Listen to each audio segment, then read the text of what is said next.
Dawnbringer, Book 4, Chapter 3, Siege.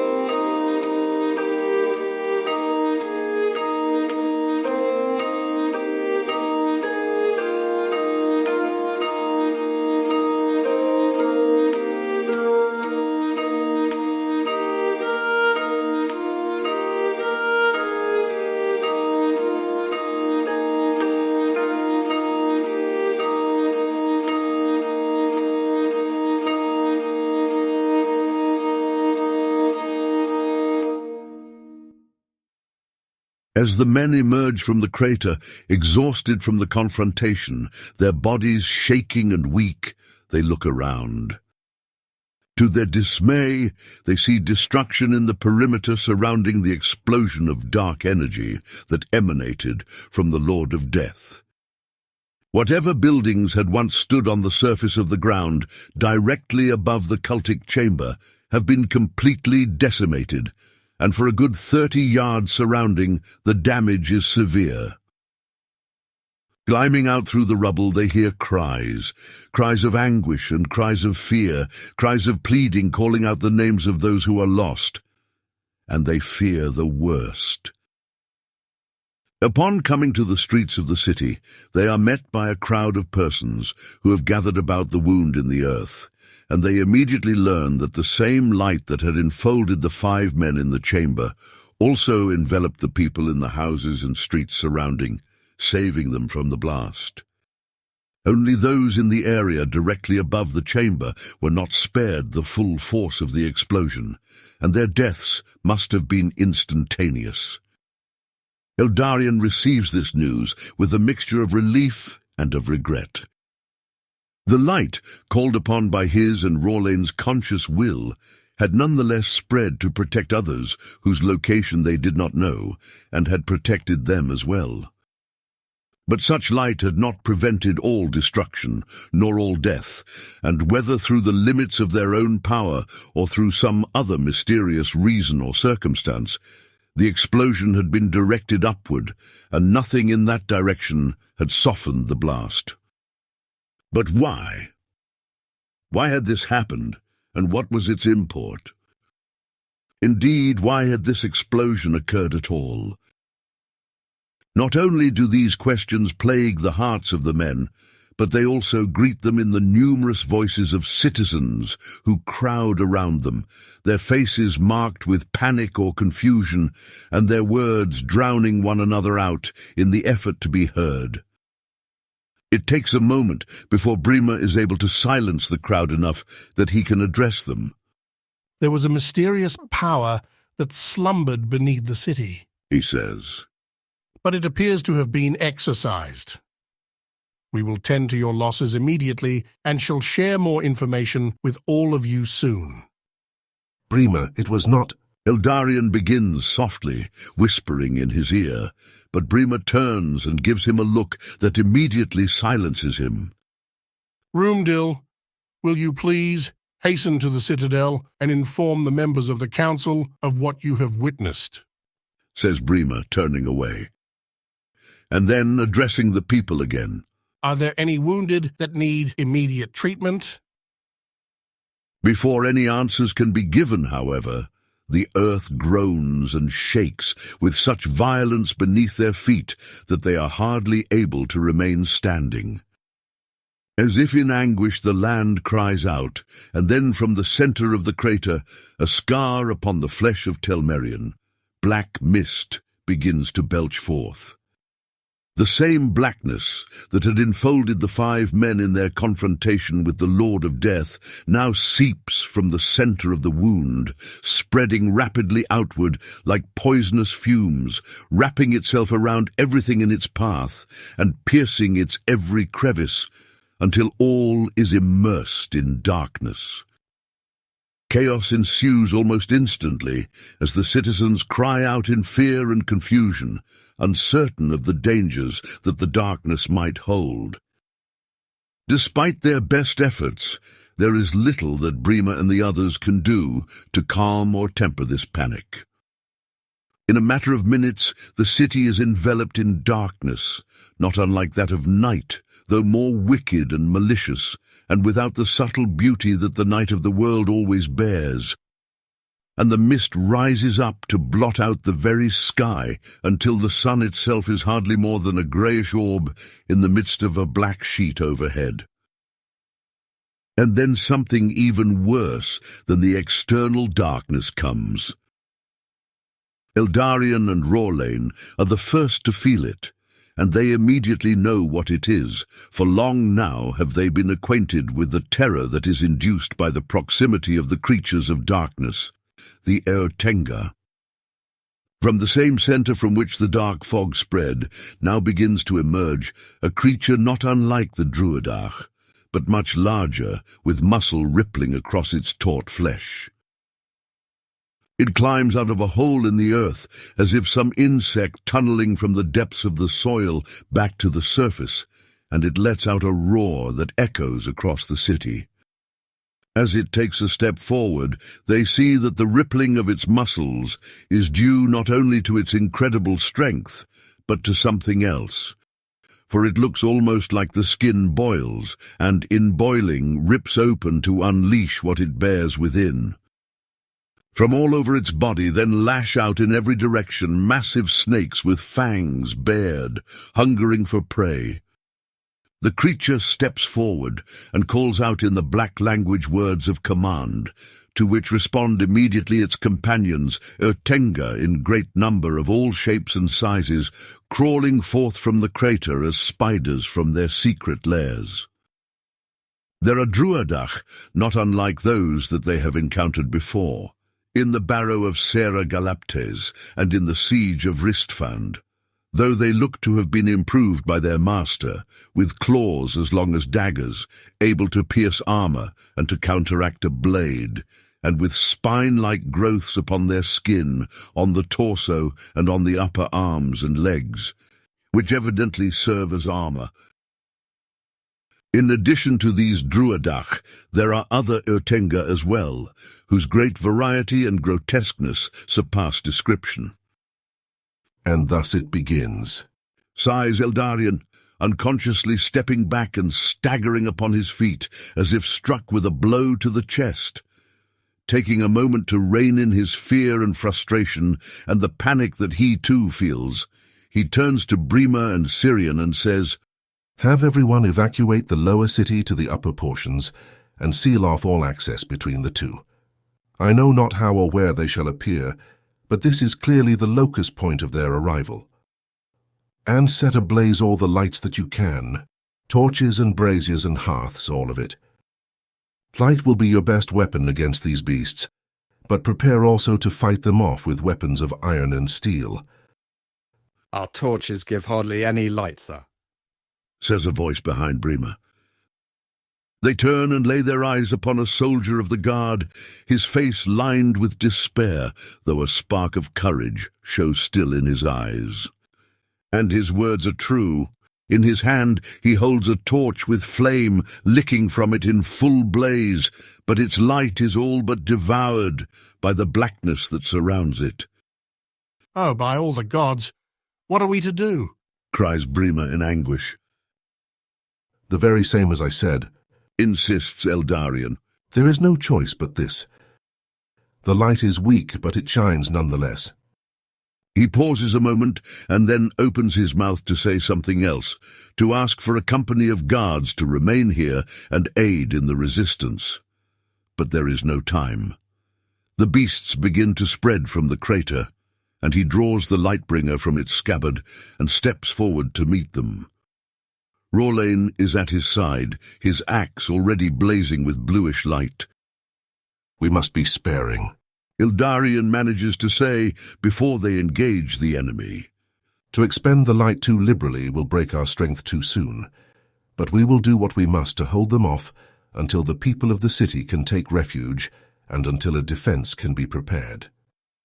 Let us hope we last that long, Rorlane replies, and then he sweeps forward, his axe blazing, leaving a trail of light lingering in the air where 3 Druidak are felled in a single blow. Without being asked, a company of soldiers does join the 2 men, though Eldarion can feel the fear gripping them like a poison threatening to paralyze them where they stand. And so, even while he wields his sword against the enemy, he calls out to his companions in words of guidance and encouragement, instructing them anew on the best way to fell the enemy, and trying to stir in them hope for successful resistance. But he knows the terror that the Ertinger sow by their very presence, and he himself feels also the terrible weight of the black mist, which seems to invade not only the air surrounding him, but also assails the very recesses of his heart and his mind, seeking to crush them into impotence. In order to protect the men who fight with him, Eldarion places himself in the path of the largest beast, whose flesh roils with snakes dancing left and right, and preparing to strike when it steps into proximity with the soldiers of the guard. And they do strike out against Eldarion with vicious speed, more in number than he is able to deflect with his blade. He severs many of them from the body of the beast, their heads falling to the ground and hissing as they dissolve into nothingness. But eventually he is forced to call forth a blaze of light from his upraised palm, and to burn the rest of them in holy fire. Against this fire they recoil, shrieking in a horrible sound that causes the eardrums to ache. But then they are silent. Eldarion falters, feeling the strength leave him, and he leans for a moment upon his sword to regain his balance. But despite the slaying of the snakes that emerged from its flesh, the Eoten itself does not falter, but steps forward and seeks to engage Eldarion in combat.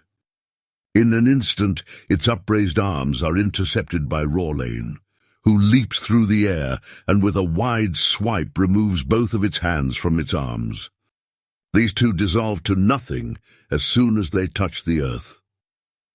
Howling in anger, the Eoten raises his head into the air and calls out. Without hesitating, Eldarion takes this opportunity and lunges forward, thrusting the Lightbringer deep into the chest of the creature until he is certain that it has pierced its heart. But as it falls to its knees and then crumbles away as dust in the wind, Eldarion's eyes see behind it more creatures of similar size and form climbing forth from the crater, all of them roaring in triumphant rage, their bodies as though fashioned to be weapons of both danger and terror by a malicious will and a mind that delights in twisted forms. We are going to be overrun, Eldarion. Rorlane calls from a few feet behind him. Pull back and regroup. As the company does so, and to their relief, a volley of arrows rains down upon the Eotenga, loosed most likely from the upper portions of the city, which lie only perhaps 100 yards to the north. But the arrows will not be enough, laments Rorlane. Unless they strike the heart, they shall do no good. If only we could. Breathes Eldarion, but his voice dies in his throat. For a moment, before the enemy engages them again, Rorlane catches Eldarion's eyes and looks deeply into them. Perhaps we can, he says, and his voice is full of meaning, a thread of hope reaching out as if to weave its way through the very darkness and despair itself, and to forge a path. With the next volley of arrows, Rorlane extends his arms and closes his eyes, wrapped in intense concentration. Immediately Eldarion feels power passing through him, surging through his heart and his flesh as it flows into Rorlane, and through Rorlane into the arrows that fall from the sky. In an instant, their tips burst forth in blue flame, like a shower of stars glowing pure and bright, and then plunging into the flesh of the beasts. On contact with the light they dissolve, defeated, even if the arrow that struck their bodies only grazed them. Eldarion allows himself to be encouraged by this sight, even though he feels the weakness grip him still more strongly. He hesitates for a moment, but knowing now that this can be done, he cannot count the cost. With an act of the will, he unleashes the light also into the blades of the soldiers of the guard who stand around him, and they burst forth in the same brilliance, meeting in combat the creatures that still emerge from the darkness as quickly as they are slain. Despite this, his heart grieves to see many of these men slain at the hands of the beasts, overcome by their sheer number and by the terror that they bring with them, overwhelming the heart and deadening the body even as it tries to resist.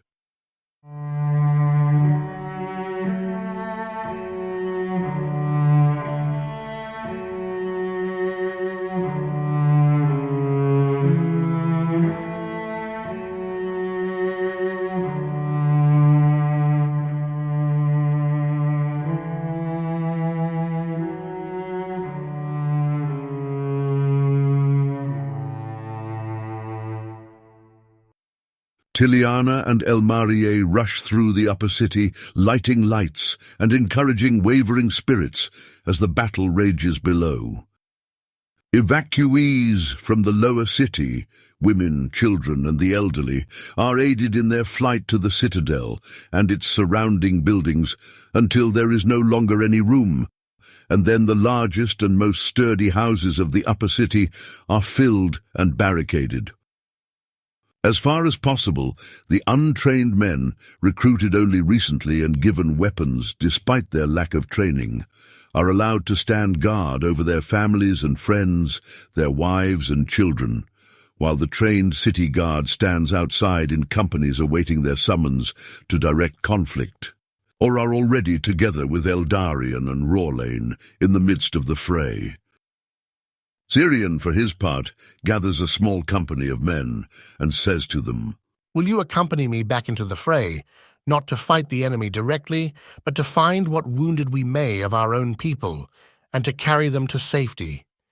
It is more important to save the lives that are threatened than to destroy the might of our enemy. And that latter task lies not in your domain or in your capacity. It is entrusted to another." Seeing their willingness, though touched and constrained by the fear that now, with the permeating mist of darkness, fills the entire city, Syrian leads the company back into the lower city. The barricade is shut firmly behind them, to be opened only when they return with the wounded in need of healing. In addition to this company of rescue led by Syrian, another group of soldiers is led by the captain of the guard, a man by the name of Hending. Zenfir, the captain vicar, also accompanies him in leading the men. They come to the aid of those fighting with Eldarion and Rorlane to stymie the invasion of the Otenga, charging forward with swords and spears raised like a wave at sea crashing against the bulwark of the forces of darkness. But however strong this wave may be, the wave of the Eotenga is greater, pouring forth without end from the center point of darkness that lies in the crater where the Lord of Death had appeared. In this conflict, the courage of men is tested, sorely tested, against the fearless might of the impersonal creatures of darkness, mindless tools of destruction in the hands of forces that themselves refuse to appear before those whom they so willingly subject to slaughter. Even with the reinforcement given by the troops under command of Hending, it is hardly more than a quarter of an hour before the guards of Onilandun are pushed back to the base of the stone wall upon which the upper city stands. "We cannot hold them any longer." Rorlane cries to Eldarion through the fray, his axe still blazing with light in his hand, though his voice is ragged and betrays the exhaustion that threatens to overtake him. "There are too many. If we stay here any longer, none of us will survive." Eldarion regretfully nods at the truth of these words, fearing what will happen to the rest of the city should the vanguard retreat. Will not the Ertenga simply flood into the rest of the city? Perhaps indeed the vanguard is the only thing preventing them from emerging freely from every shadow in the city and working a slaughter like the one that occurred in Ristfand. Eldarion indeed has the vivid sense that the only thing keeping the creatures of darkness from emerging at will is the light that stands against it, the light entrusted into the care of Rorlane and himself. And thus he fears what may result from the withdrawal of the light, however subtle this withdrawal may be. But then he remembers the words that once emerged from within his own heart during a moment of deep realization, a realization that has continued to carry him through many places of darkness and remains with him even now. I am not the light, but am in service of the light. This remembrance allows him to accept Rorlane's proposition in more than mere despair, but rather with a deep prayer of the heart that the light itself shall remain strong where his own strength and capacity falters. He and Rorlane then lead the company up the stone steps to the upper city, calling out for Hending's company to follow directly behind them, and the barricade is opened for a moment to allow them all to enter. It is shut again just as quickly to block out the Ertenga, who are greeted with a dense rain of arrows blazing with light that Rorlane confers upon them. What else can we do? Rorlane says, his voice constrained with anguish when the gate closes behind them. I really don't know, answers Eldarion, wiping the sweat running down his forehead with the back of his hand. but we have discovered something that we did not before know to be possible. The light can be imbued upon the weapons of others. This itself is a great boon, even if alone it is not enough. Perhaps there is more also that we can discover than this. Is there any way to stop the invasion itself? Senfir asks, joining the conversation. At his side stands Hending, though the latter's attention is directed to his men, whom he addresses in words of encouragement. We would need to find their leader and to break his power, Rorlane answers. but I have seen none who might be such.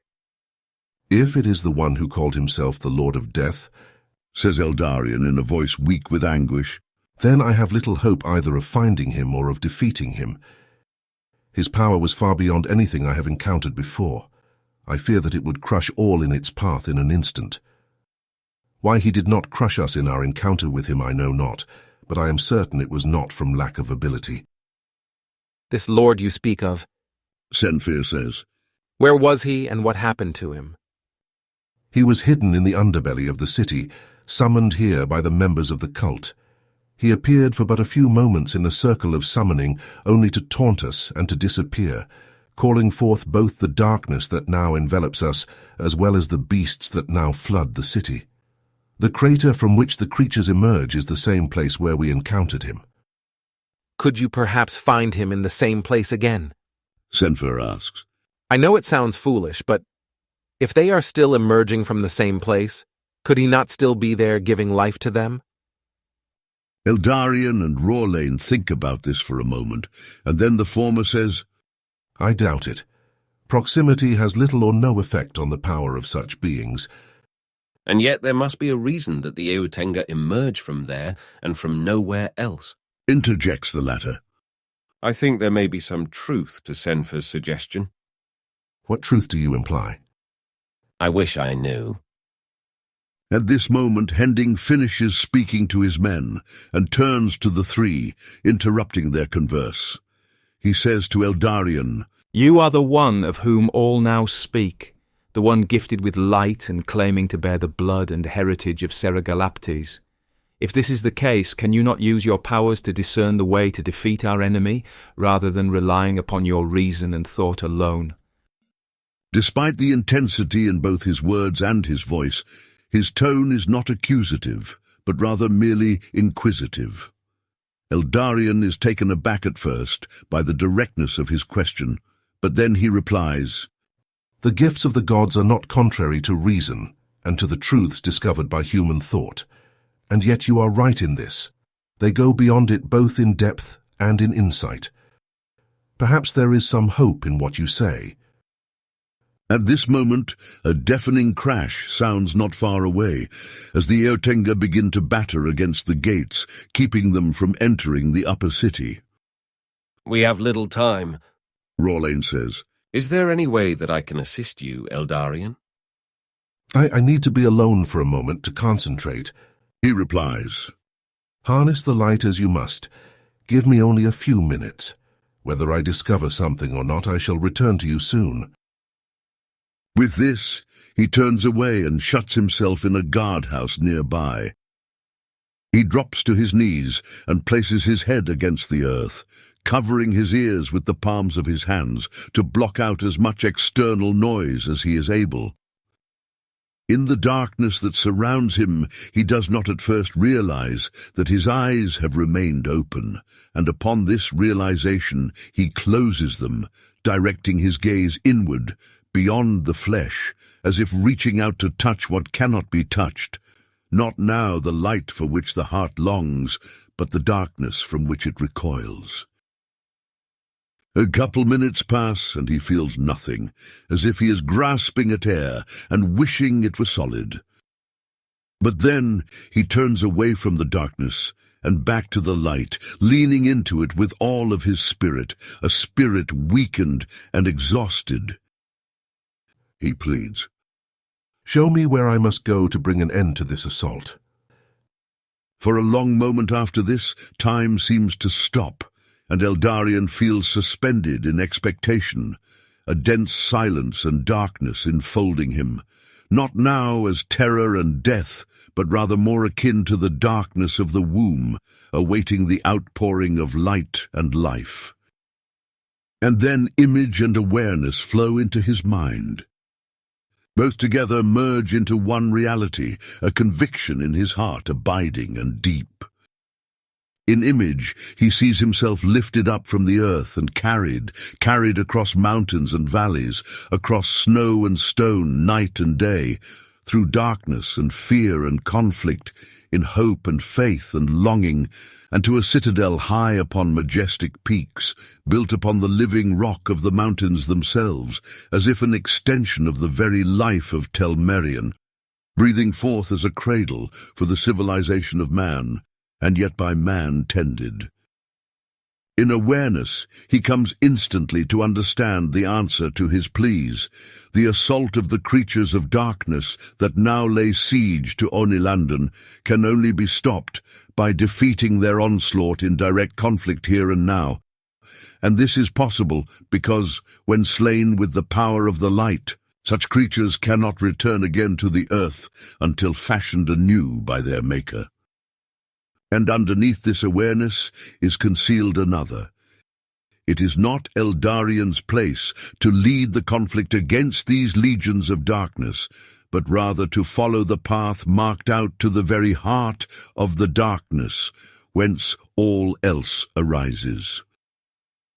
Only there, in confrontation with the Lord of Darkness, can the power that fashions the Eotenga be broken at its source. And as his mind and heart make contact with this mystery, as they press through the path ahead of him, across these mountains and to this abode of darkness, Eldarion feels a sense of oppressive evil, of inexpressible wickedness and malice, and also a sense of impending danger, not only to the people of Telmerion, but to his own person, and to the one who stands at his side. He feels the confrontation as if walking into the heart of the ocean during a terrible storm, ignoring the violent crashing of the waves that seeks ever to thrust him back toward shore. No, he cannot go back to safety, back to the shore, for only by casting out into the deep, by plunging into the heart both of darkness and of light, can the darkness at last be broken and light prove victorious. And then, just as swiftly as it had come, the vision ceases, and Eldarion's consciousness returns to the guardhouse, where he kneels with his forehead to the floor, the sounds of fear and battle echoing through the walls that surround him. He rises to his feet, trying to allow the truth of the vision to abide within him, indeed to flow into him and to take up its abode in his heart, even as the constricting anguish of their current situation grasps him again with vehemence and threatens to choke his spirit. And the question immediately stirs within him, though he knows, in the lingering light of the vision, that it is a question that cannot and need not be answered. But what does this mean? Even when the path is shown, its details remain hidden, and only in the living of each succeeding moment, hidden in mystery until that time, are the specific contours of the journey revealed. And human freedom finds itself set upon this path, at times to accept in obedience what can be no other way, and at times to reach out with creativity and hope, finding whatever means it discerns to be best and trusting in a providence and a sight greater than its own. And precisely this is what faces Eldarion now, as he pushes open the door of the guardhouse and steps into the crowd of soldiers that stands at ready before the wall separating the two segments of the city, the creatures of darkness battering against the gates and threatening to break them down. He hurries forward toward Rawlane and the other commanders in order to share with them what he has learned regarding the conflict that lies before him, and how these creatures shall be repelled, as little hope as there may seem to be that such a thing is possible.